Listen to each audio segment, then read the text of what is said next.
संत कबीर समकालीन समाज दर्शन और साहित्य विषय इस गोष्ठी में के पंचम सत्र में मेरा विषय है भारतीय लोक संस्कृति एवं लोक भाषा के संवाहक कबीर।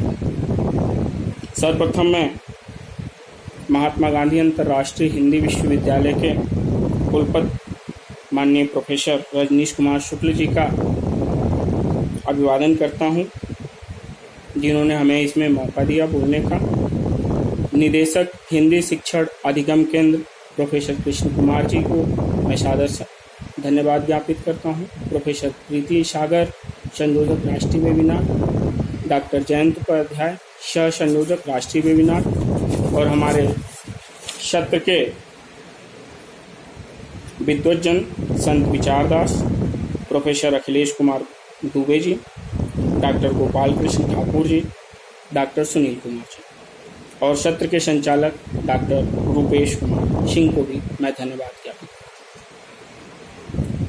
हूँ। कबीर के विषय में कबीर जयंती से शुरू हुई यह संगोष्ठी अपने अंतिम सत्र में है और हमारा विषय है भारतीय लोक संस्कृति एवं लोक भाषा के संवाहक कबीर। कबीर के संदर्भ में बहुत सी बातें विगत 2 दिनों में और आज सुनने को मिली। इतना कुछ सुनने के बाद बहुत कुछ प्रस्तुत करने के लिए रह नहीं जाता है, फिर भी मैं कुछ अपनी बातें रखने की चेष्टा करूंगा। भारतीय समाज की जो आध्यात्मिक प्रवृत्ति है वो सनातन काल से चली आ रही है। भारत में लोक और शास्त्र दोनों स्तरों पर आध्यात्मिकता का गुट देखने को मिलता है। हमारा समाज सनातन परंपरा से आज के भौतिकवादी युग में प्रवेश कर चुका है और इस भौतिकवादी युग में प्रवेश करने के बाद भी एक अंतर्निहित चेतना जो निरंतर बनी हुई है वह है हमारी आध्यात्मिकता। इसे बने रहने का जो मूल कारण है, जो मेरी समझ में आता है कि जो हमारी आध्यात्मिक परंपरा है वो शास्त्रीय होने के साथ साथ लोक जीवन में भी निरंतर चली आ रही है और इस लोक जीवन के संवाहक के रूप में जितना कुछ कबीर ने लोक परंपरा में भक्ति को या हमारी आध्यात्मिकता को प्रचारित प्रसारित करने का कार्य किया, उतना अन्य किसी कवियों द्वारा नहीं किया गया। कबीर के बारे में कुछ बोलने से पहले हम ये कहेंगे कि कबीर का व्यक्तित्व कबीरत्व से परिपूर्ण है। कबीर अरबी भाषा का शब्द है जिसका अर्थ है महान। महानता कबीर के व्यक्तित्व एवं जीवन का अंग है। लोक संस्कृति और शास्त्र का अद्भुत समन्वय कबीर के विचारों में देखने को हमें मिलता है। लोक हृदय की उदारता, आक्रोश, समर्पण और सब कुछ जस का तस रख देने की प्रवृत्ति कबीर के व्यक्तित्व में देखने को मिलती है। कबीरदास पे विचार करने से पूर्व हम थोड़ा उनकी पृष्ठभूमि में बताना चाहेंगे कि कबीरदास का समय वह समय था जब हमारे समाज में इस्लामिक कट्टरता हावी थी। इस्लामिक कट्टरता के साथ साथ हमारे समाज में जातिगत एवं धर्मगत कुरीतियां बनी हुई थी। ऐसे में रामानुजाचार्य की शिष्य परंपरा में आने वाले रामानंद से दीक्षा लेने वाले कबीर ने जो धर्म के समन्वय का स्वरूप सब कुछ फेंट कर मिला देने और फिर मिलाकर समाज उपयोगी बनाकर प्रस्तुत करने की परंपरा है, उसको कबीर ने बड़े ही ढंग से प्रस्तुत किया। कबीर अपने विचारों में 2 चीज को महत्व देते हैं, प्रेम और अनुराग। भक्ति पर विचार करते हुए नारद मुनि ने लिखा है सा तस्मिन् प्रेम रूपा, और इसी क्रम में सांडिल्य ने विचार दिया है सा परानुरक्ति ईश्वरे।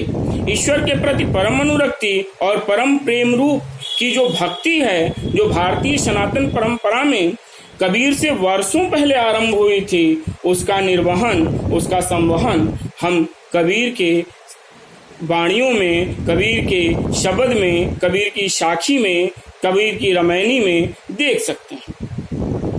कहा गया है कि कबीर के बारे में कि कबीर पढ़े लिखे नहीं थे। ज्ञान की दो परंपराएं होती हैं, एक लोक ज्ञान की परंपरा होती है और दूसरी शास्त्र ज्ञान की परंपरा होती है। तो निश्चय ही हमारे देखने में जो लोक की परंपरा है उसके सबसे अच्छे संवाहक यदि कोई हैं तो वो कबीर है। कबीरदास पढ़े हुए नहीं थे, लेकिन सामाजिक अनुभवों से कढ़े हुए थे। औपचारिक रूप से कबीर ने शिक्षा नहीं ग्रहण की, लेकिन कबीर ने सामाजिक परिस्थितियों, सामाजिक कुरीतियों, सामाजिक अंधविश्वासों का गहन अध्ययन किया, गहन पड़ताल की, उसमें गहन आवाहन किया और उसके पश्चात जो कुछ भी मत कर निकला, चाहे वो अमृत हो, चाहे वो विष हो, सबको समाज के सामने रख दिया। विष इस संदर्भ में मैं कहूँगा क्योंकि कबीर ने बहुत कुछ कहा जो सामाजिक कुरीतियों के लिए विष का काम करती हैं। जैसे उन्होंने कहा, अरे इन दोहुन ने राह न पाई, हिंदू अपनी करे बड़ाई, गागर छुअन न देई, एशिया के पायन तरसोवे, यह देखो हिंदुआई। मुसलमान के पीर औलिया मुर्गा मुर्गी खाई, खाला केरी बेटी ब्याहें, गरहिम करे सगाई। बाहर से एक मुर्गा लाए, धोए धाए चढ़वाई, सब सखियां मिली जोवन बैठी, घर भर करें बड़ाई। हिंदुअन की हिंदुआई देखी, तुर्कन की तुर्काई, कहें कबीर सुनो भाई साधु, कौन राह हवे जाई। ये उस समय के जो सामाजिक पृष्ठभूमि में धर्म के कर्ता धर्ता थे, ठेकेदार थे, जिन्होंने धर्म को अपने हिसाब से परिभाषित एवं व्याख्यायित किया, समाज के लोगों के लिए वंचित किया और बहुत से लोगों के लिए उसका द्वार खोला, उनके लिए ये विष के समान है। लेकिन यही जो मंथन कबीर का है वो अन्य जो समाज के लोग हैं उनके लिए वो अमृत के समान है।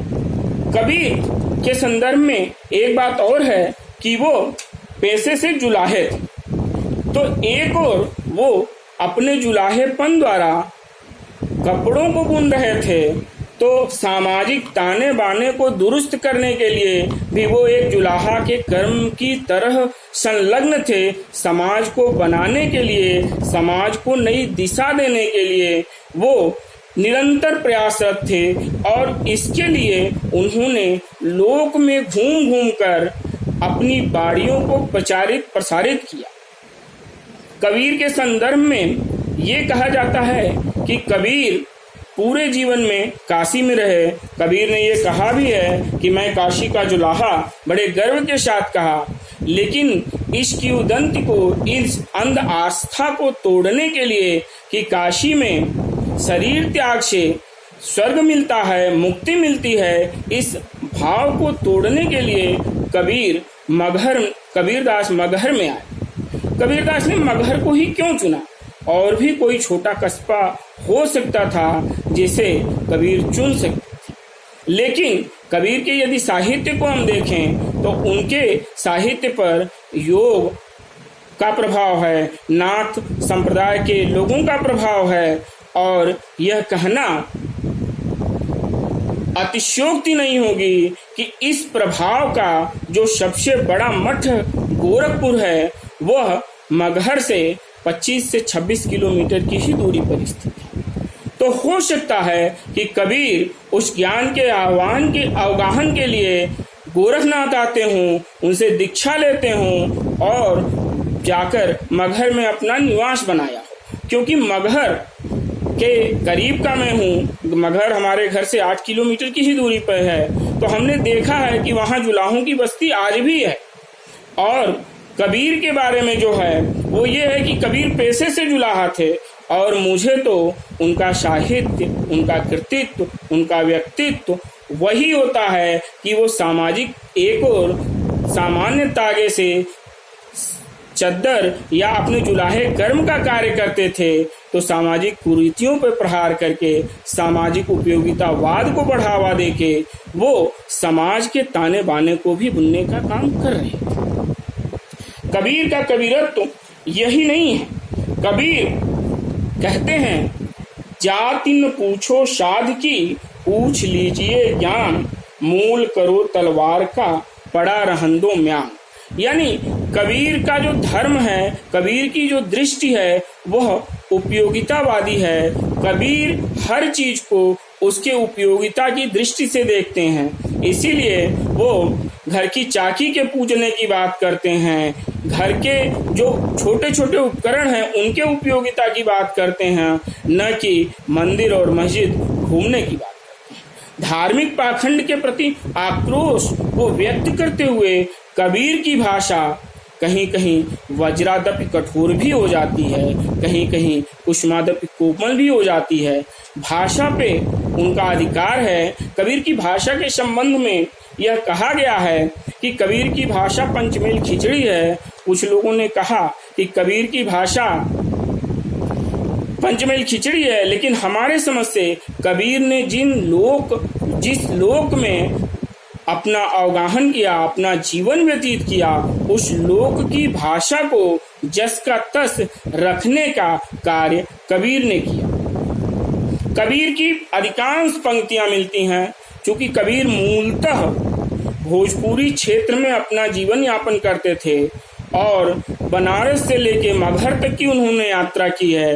भाषा की दृष्टि से यह देखें तो यह क्षेत्र भोजपुरी का क्षेत्र है और इस भोजपुरी के क्षेत्र में जो भाषा बोली जाती है उस भाषा का प्रभाव कबीर के काव्य पर देखने को मिलता है।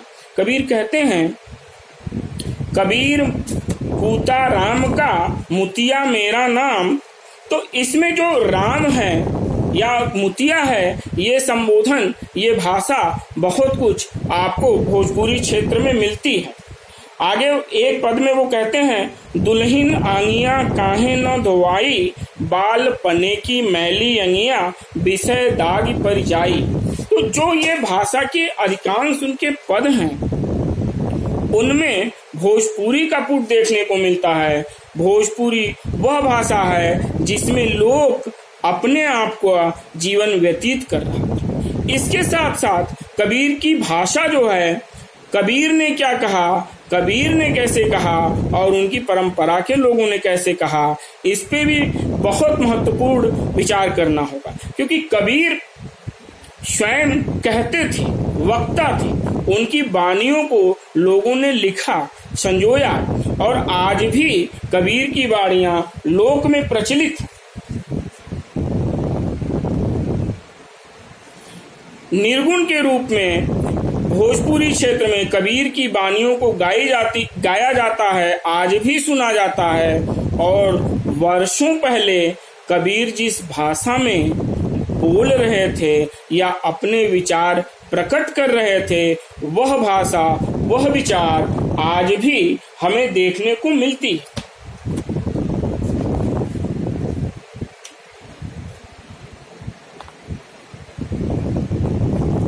कबीर घट घट व्यापी निर्गुण राम के प्रति अपनी अगाध आस्था रखते हैं और ये घट घट व्यापी राम के प्रति जो आस्था है वह उनकी भाषा में, उनकी संस्कृति में आती है।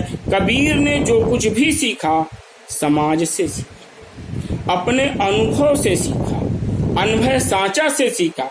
कबीर की भाषा के संदर्भ में हजारी प्रसाद द्विवेदी ने लिखा है, भाषा पर कबीर का जबरदस्त अधिकार था। वे वाणी के डिक्टेटर थे। जिस बात को उन्होंने जिस रूप में प्रकट करना चाहा है उसे उसी रूप में भाषा से कहलवा लिया। बन गया तो सीधे सीधे, नहीं तो दरेरा देकर। भाषा कुछ कबीर के सामने लाचार सी नजर आती है। उसमें मानो ऐसी हिम्मत ही नहीं कि इस लापरवाह फक्कड़ की फरमाइश को ना ही कर सके। जो कबीर की भाषा में विचार करते हुए जो हजारी प्रसाद द्विवेदी ने लिखा है, सीधे सीधे बन गया है तो सीधे सीधे, नहीं तो दरेरा देकर, ये भाषा के संदर्भ में कबीर की मूल प्रकृति है। कबीर की भाषा की यह मूल प्रकृति है, जिसमें कबीर कहते हैं कि कबीर की जो कुछ भी ज्ञान है वह आँखन देखी ज्ञान है, इसीलिए उनकी भाषा भी आंखों देखी वाली भाषा है। और कबीर एक लोक के सच्चे हृदय के महामना कवि हैं, जो कुछ भी उन्होंने लोक में देखा, जाना, समझा, परखा, उसे जस का तस बोल दिया। उन्होंने लिखा भी है, दास कबीर जतन से ओढ़ी, जस की तस धर दीन्ही चदरिया। तो जो कुछ भी जैसा भी अनुभव समाज से उनको मिला, उसे बिना किसी बनावट के, बिना किसी साहित्यिक आवरण के, बिना किसी सामाजिक आवरण के, लोकमन के सहृदय सहज भाव से उन्होंने अपने साहित्य में प्रस्तुत किया। भाव और भाषा के अत्यंत घनिष्ठ संबंध को उन्होंने प्रस्तुत किया है।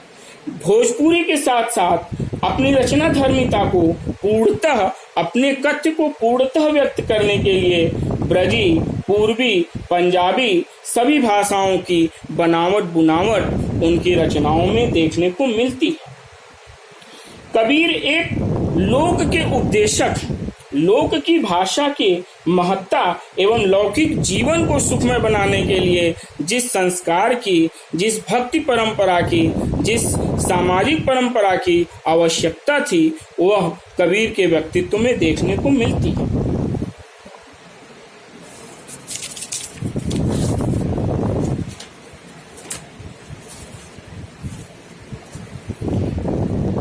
कबीर के संदर्भ में हजारी प्रसाद द्विवेदी ने ही लिखा है, वे सिर से लेकर पैर तक मस्त मौला थे, बेपरवाह, दृढ़, उग्र, कुसुमादपि कोमल और वज्रादपि कठोर। भारतीय धर्म साधना के इतिहास में कबीर महान विचारक एवं प्रभावशाली कवि हैं, जो शताब्दियों की सीमा का उल्लंघन कर दीर्घकाल तक भारतीय जनता का पथ आलोकित करते। आज भी जिस भाषा और जिस परिवेश में कबीर ने जो कुछ भी रचा, उसकी आज भी 600-700 वर्षों बाद भी प्रासंगिकता बनी हुई है। भाव के स्तर पे हो, भाषा के स्तर पे हो, कबीर की प्रासंगिकता आज भी बनी हुई है। मुझे इस संगोष्ठी में शामिल करने के लिए आप सभी का हार्दिक धन्यवाद।